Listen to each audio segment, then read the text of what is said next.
মোৰ ডিচিৰ লগত অলপ মই ডিচিক অকণমান টানকৈ কৈছোঁ, সমালোচনা কৰিছোঁ।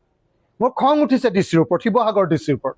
কাৰণ কালি অসমৰ মুখ্যমন্ত্ৰীক মই ক'লোঁ যে আপুনি গোটেই 4খন জিলাৰ কাৰণে মুঠতে 1 লাখ ফেমিলিকে 15,000 টকাকৈ পইচা দিব লাগে বুলি আপুনি ASDM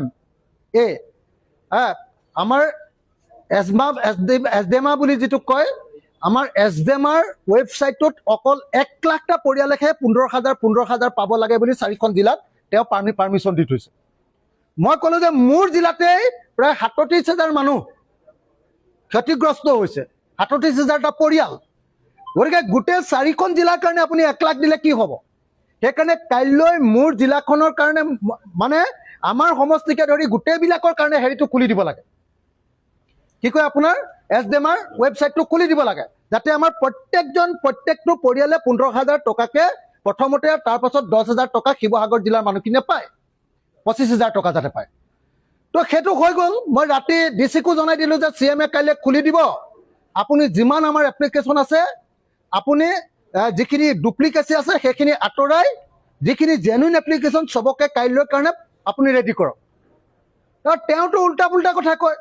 মই ক'লোঁ যে নহ'ব, মই CMৰ লগত কথা পাতিছোঁ, প্ৰত্যেকটো পৰিয়ালে পাবই লাগিব। তেওঁ কয় যে নহয়, আমাৰ লগত আছে এতিয়া কেইবাটাও এনেকুৱা ডুপ্লিকেচি হোৱাবিলাক আকৌ আমি পাই যাম, কেঞ্চেল হোৱাবিলাক পাই যাম, সেইবিলাকৰ লগত আমি মিলাম।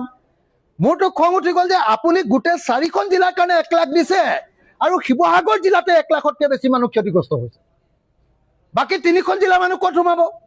গতিকে আপুনি এইটো খুলি দিবলৈ লৈছে কিয়? আপুনি উল্টা পুল্টা কথা কৈ আছে।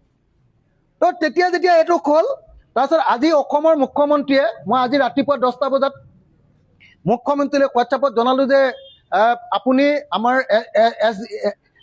SDMৰ যিটো হেৰি কি কয় আপোনাৰ ৱেবছাইট এইটো খুলি দিব লাগে। তেখেতে 12:30 বজাত মোলৈ ফোন কৰিলে, ফোন কৰি ক'লে যে তোমালোকৰ DCSনো উল্টা পুল্টা কথা কৈছে, তোমালোকৰ DCSন এইটো নহ'লেও হ'ব বুলি কৈছে। তো এই বুলি তেওঁ মোক এটা কনফাৰেঞ্চ লগাই দিলে।